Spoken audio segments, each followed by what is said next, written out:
Sayali fashion designer channel आणि मी आहे सायली। तर तुम्हा सर्वांचं आपल्या आजच्या नवीन अशा छानशा व्हिडिओमध्ये मी मनापासून खूप खूप स्वागत करते। तर कसे आहात तुम्ही? नक्कीच मस्त आणि मजेत असणार आहात आणि आपल्या आजच्या छानशा व्हिडिओला सुरुवात करूया। सो बघा, मग आज मी तुमच्या सोबत खरं तर खूप सुंदर अशी बाही डिझाइन शेअर करणार आहे। बऱ्याचदा आपल्याला साडीनुसार किंवा ब्लाऊजनुसार बाही डिझाइन कशी बनवावी हे सुचत नाही आणि बाही डिझाइन बनवायचं म्हटलं की कस्टमरला सुद्धा प्रश्न पडतो की खरंच ह्या ब्लाऊजला बाही जर डिझाईनची बनवली तर ब्लाऊज छान दिसेल का? सो आजची जी काही बाही डिझाइन आहे खरं तर ती खूप सुंदर आहे आणि नक्कीच या बाही डिझाइनमुळे आपल्या साडीला आणि ब्लाऊजला खूप सुंदर असं लुक येईल।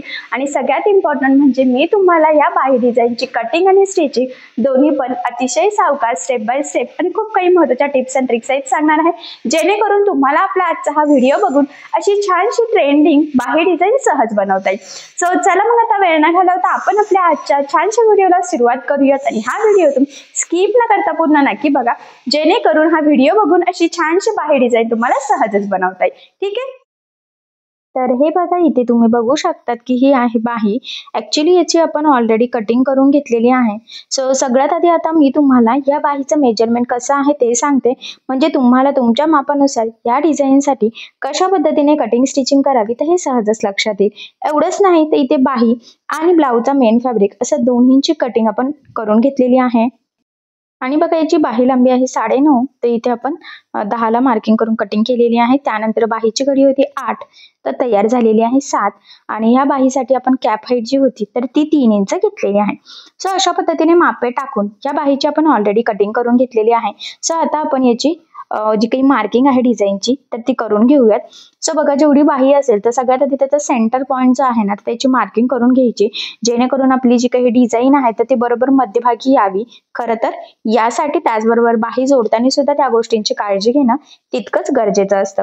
सो बघा, मग खरं तर म्हटल्याप्रमाणे इथे 10 इंचाची ही बाही होते डायरेक्ट मार्जिन ऍड करून। सो मग इथे आपण 5 इंच म्हणजे निम्म जे आहे ना तर त्याला मार्किंग करून घेऊयात आणि त्याच्यानंतर त्याच्या बरोबर आपण इथे बघा सेंटर पासून 2.5 इंच वरती आणि सेंटर पासून 2.5 इंच खाली, म्हणजे जिथे आपण 5 इंचाची मार्किंग केलेली आहे ना तर तिथून 2.5 इंच वरती आणि 2.5 इंच खाली, तर अशा पद्धतीने मार्किंग करायची आहे। जर तुम्हाला हा शेप अजून थोडा मोठा हवा असेल तर मग तुम्ही थोडंसं 3-3 इंच असंही करू शकता।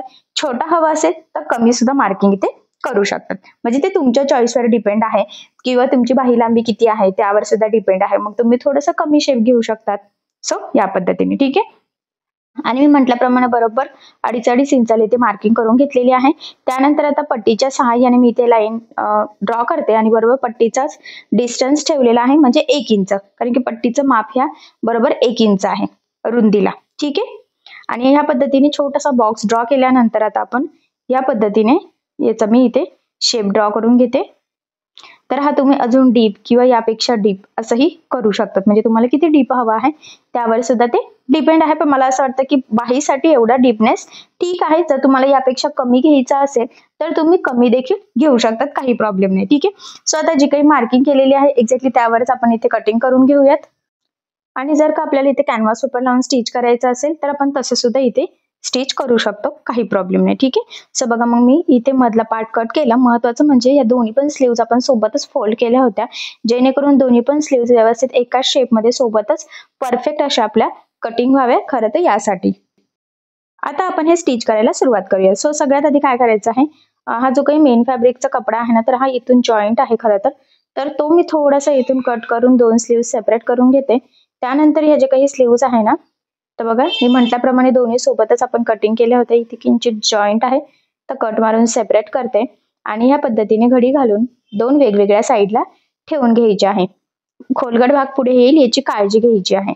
ठीक आहे, म्हणजे मग स्टिचिंग करताना आपलं कन्फ्युजन होणार नाही आणि दोन्ही पण स्लीव्ज एकाच साईडचे तयार होणार नाही, कारण बऱ्याचदा गडबडीमध्ये असंच होतं की दोन्ही पण स्लीव्ज एकाच साईडचे तयार होतात आणि मग नंतर आपल्याला खूप सारे प्रॉब्लेम्स येतात, आपल्याला पुन्हा ते खोलावं लागतं, कपडा खराब होतो, आपलं काम वाढतं।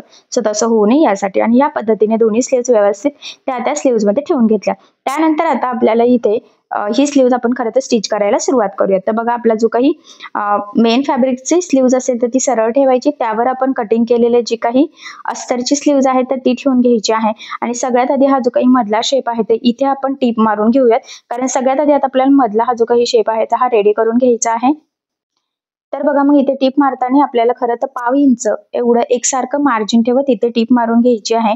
मी म्हटल्याप्रमाणे इथे तुम्ही कॅनव्हास पेपर सुद्धा लावू शकतात, पण आता कॅनव्हास पेपर नाहीये त्यामुळे अतिशय काळजीपूर्वक एकसारखं मार्जिन ठेवत टीप मारणं सुद्धा तितकंच गरजेचं आहे.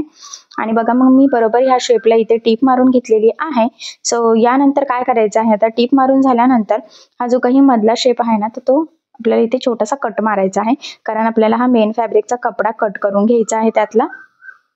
आणि त्यानंतर आता आपल्याला ह्या शेपला द्यायचे आहे छोटे छोटे कट्स, जेणेकरून ज्यावेळेस आपण हा पार्ट सरळ करू तर हा व्यवस्थित फोल्ड व्हावा आणि हा जो काही शेप आहे तर तो आपल्याला जसा हवा आहे तसाच रेडी व्हावा. त्यासाठी ही स्टेप खूप इम्पॉर्टंट आहे. कट्स मारल्यानंतर बघा ह्या पद्धतीने मी ते आतमध्ये फोल्ड करून घेतलेलं आहे आणि हे व्यवस्थित सरळ करून ते सेट करून घ्यायचं आहे. आणि मग आता आपल्याला इथे हा जो काही मधला शेप आहे तर तिथे द्यायची आहे दाबटीप. तर बघा मग इथे दाबटीप देताना काळजी घ्यायची आहे की आपला जो काही आतला अस्तरचा कपडा आहे तर तो वरती दिसणार नाही, जेणेकरून आपली फिनिशिंग बिघडायला नको. सो फिनिशिंगसाठी खूपच महत्त्वाची स्टेप आहे, तर ही तुम्ही आवर्जून फॉलो करायची आहे. तर बघा किती प्रॉपर फिनिशिंग सहित आपला हा शेप इथे रेडी झालेला आहे. त्यानंतर आता आपल्याला अस्तर आणि मेन फॅब्रिक कडेकडेने एकमेकाला जोडून घ्यायचं आहे. आता हे जोडताना जेवढं शक्य आहे तेवढं कमीत कमी मार्जिन आपल्याला इथे पकडायचं आहे, कारण हे मार्जिन आपण कुठेही कटिंग करताना कॅल्क्युलेट केलेलं नसतं. त्याचबरोबर हे जोडताना कुठे गोळा होणार नाही, तिरकं जाणार नाही. तर या छोट्या मोठ्या गोष्टींची सुद्धा खरं तर इथे आपल्याला काळजी घ्यायची आहे. यानंतर आता आपल्याला जे काही एक्स्ट्राचं मेन फॅब्रिक आहे ब्लाऊज पीसचं, तर ते सगळ्या साईडचं कट करून घ्यायचं आहे, जेणेकरून आपली परफेक्ट मापाची बाही इथे रेडी होईल. कारण तुम्हाला सगळ्यांनाच माहित आहे अस्तरवर आपण परफेक्ट कटिंग करतो, पण ब्लाऊज पीसचा कपडा आपण थोडंसं एक्स्ट्राचं मार्जिन ठेवून कटिंग करत असतो. खरं तर त्यामुळेच आपल्याला हे जोडून एक्स्ट्राचा कट करून परफेक्ट मापाची बाही इथे रेडी करायची असते. आणि इथे आता आपला हा परफेक्ट पार्ट रेडी झाला. त्यानंतर आता बघा बाहीला खालच्या साईडने आपल्याला पट्टी लावावी लागणार आहे, कारण की ती प्रॉपर फिनिशिंग सहित आपला तो पार्ट रेडी झालेला नाहीये. त्यामुळे 1 ते 1.25 इंचाची पट्टी कट करून घ्यायची. ती सुद्धा मी इथे डबल फोल्ड केलेली आहे आणि 1/2 इंच एवढं मार्जिन ठेवून आपण इथे टीप मारून घेऊयात. तर बघा आता ही टीप मारून झाल्यानंतर एक्स्ट्राचं जी काही पट्टी असेल तर ती कट करून घ्यायची. त्यानंतर ही पट्टी जी आहे ती ह्या पद्धतीने प्रेस करून आपल्याला तिथे सरळ साईडनी खरं तर दाबटीप देऊन घ्यायची आहे. त्यामुळे काय होतं की फिनिशिंग खूप सुंदर येते. तसं तुम्ही डायरेक्ट पण दाबटीप देऊ शकतात, पण ह्या स्टेपने अजून छान दिसतं. सो असं सुद्धा तुम्ही ट्राय करू शकता. ही टीप मारल्यानंतर मग ती पुन्हा आतल्या साईडने फोल्ड करून वरच्या साईडला दाबटीप द्यायची. आणि दाबटीप देताना आतल्या पट्टीचा कपडा वरती दिसणार नाही याची आपल्याला काळजी घ्यायची आहे, जेणेकरून आपली फिनिशिंग एकदम छान प्रॉपर परफेक्ट यावी यासाठी. सो बघा मग एक साईडचा हा पार्ट आपला इथे रेडी झालेला आहे.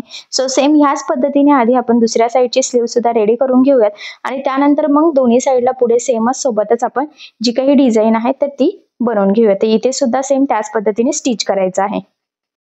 तर बघा मग फायनली दोन्ही स्लीव्स आपल्या इथपर्यंत स्टिच करून रेडी झालेले आहेत आणि ते सुद्धा एकदम छान प्रॉपर परफेक्ट असं फिनिशिंग येईल. सो यानंतर आता इथे आपल्याला लेस लावायची आहे, तर तुम्ही तुमच्या आवडीनुसार कुठलीही लेस इथे लावू शकतात. बट मी ही लावते थोडीशी मॅट कलर येते, कारण की कसं ना ब्लाऊजवर घागरावर सुद्धा तसाच कलर आहे. सो त्यामुळे मग आपल्याला त्याच पद्धतीने मॅचिंग लेस यूज करावी लागणार आहे. तुम्हाला यापेक्षा थोडी बारीक लेस यूज करायची असेल किंवा यापेक्षा जरा ब्रॉड करायची असेल तर तुम्ही करू शकतात. एवढंच नाही तर लेसचा मॅचिंग धागा सुद्धा होऊन घ्यायचा, जेणेकरून फिनिशिंग सुद्धा एकदम प्रॉपर छान यावी यासाठी. आणि बघा पण या पद्धतीने एकदम कडेकडेने आपण टीप टाकत ती लेस लावून घेऊयात. इथे कोपऱ्यावर लेस व्यवस्थित फोल्ड करायची आहे, जेणेकरून आपला जसा शेप आहे तसा मेंटेन राहावा यासाठी. कारण बऱ्याचदा शेप असा छान येतो पण लेस प्रॉपर न लागल्या गेल्यामुळे खरं तर आपला सगळा शेप बिघडतो. सो तसं होऊ देऊ नका. तशी ही एकदम मऊ लेस आहे, एकदम कडक सुद्धा नाहीये. आणि बघा आता या लेसला सुद्धा आपण दुसऱ्या साईडला टीप टाकून घेऊयात. त्या मानाने जरा ब्रॉड लेस आहे, मी म्हटल्याप्रमाणे तुम्ही बारीक लावू शकतात. तुमची जाड बारीक कशी असं शक्य असल्यास दोन्ही साईडने टीप मारून घ्यायचे. त्याचे 2-3 फायदे आहे. महत्वाचं म्हणजे लेस पॅक लागली जाते, ती अजिबात वरती तरंगत नाही आणि सगळ्यात इम्पॉर्टंट म्हणजे फिनिशिंग सुद्धा खूप सुंदर येते. ती लावून घेतल्यानंतर खाली छान अशी डिझायनर न्यू लुक मधली लेस इथे घेतलेली आहे आणि ही सुद्धा मॅट कलरची आहे, म्हणजे जी आपल्या ब्लाऊज पीसला आणि घागऱ्याला मॅच होते. आणि बघा ती खालच्या बॉर्डरला आपण इथे लावून घेऊयात. ठीक आहे. आणि याच्या सुद्धा दुसऱ्या साईडने आपल्याला टीप देऊन घ्यायची आहे. ऍक्च्युली इथे तर ब्रॉड लेस आहेच. सो बघा मग किती छान प्रॉपर फिनिशिंग सहित आपली ही बाही इथे रेडी झालेली आहे. सेम ह्याच पद्धतीने दुसऱ्या स्लीव्हला सुद्धा आपण बघा मध्ये पण शेपला ती लेस लावलेली आहे आणि खाली बॉर्डरला सुद्धा लेस लावून घेतलेली आहे. आणि अशा पद्धतीने ह्या दोन्ही स्लीव्ज आपल्या छान परफेक्ट प्रॉपर अशा रेडी झालेल्या आहे. यानंतर काय करायचं आहे, जो काही आपला मधला शेप आहे ना, तर तिथे आपल्याला छान असे जे काही आपण अरीवर्क साठी मणी यूज करतो तर ते यूज करून छान अशी डिझाईन बनवायची आहे. सो त्यासाठी बघा मी हे एकदम छोटेसे मणी घेतलेले आहे. तुम्ही थोड्या मोठ्या साईजचे घेतले तरी चालेल, पण एवढे सुद्धा सफिशियंट आहे, मॅच होतात आणि मॅट कलर आहे खरं तर, जो छान दिसतोय खरं तर आणि तो मॅचिंग सुद्धा होतोय. सो आता सगळ्यात आधी काय करायचं आहे, पट्टीच्या साहाय्याने आपल्याला थोड्या डिस्टन्सवर मार्किंग करायची आहे, जेणेकरून आपण जे डिझाईन बनवणार आहोत त्यामधला डिस्टन्स सेम यावा, तो वर खाली व्हायला नको खरं तर यासाठी. सो आपण हे साध्या सुईने बनवणार आहोत. तर 4 पदरी धागा मी इथे ओवून घेते. तर बघा मग मी पट्टीच्या साहाय्याने इथे बरोबर दोन्ही साईडला एकाच लेवलमध्ये मार्किंग करते. साधारणतः अर्धा इंचचा डिस्टन्स आहे असं म्हटलं तरी सुद्धा चालेल. ठीक आहे. सो बघा मग आता ही मार्किंग केल्यानंतर 4 पदरी धागा तर मी ऑलरेडी इथे ओवून घेतलेला आहे आणि त्यानंतर बघा एक साईडने मी तो धागा ओवून पॅक केलेला आहे आणि हे जे काही मणी आहे तर त्यामध्ये ओवून घेते.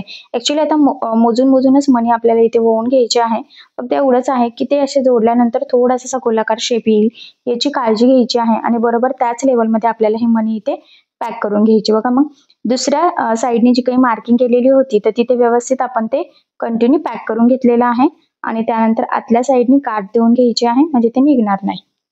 ठीक आहे. आणि जी काही आता पुढची आपली मार्किंग होती तिथून पुन्हा बघा सुई ओवून घेतलेली आहे.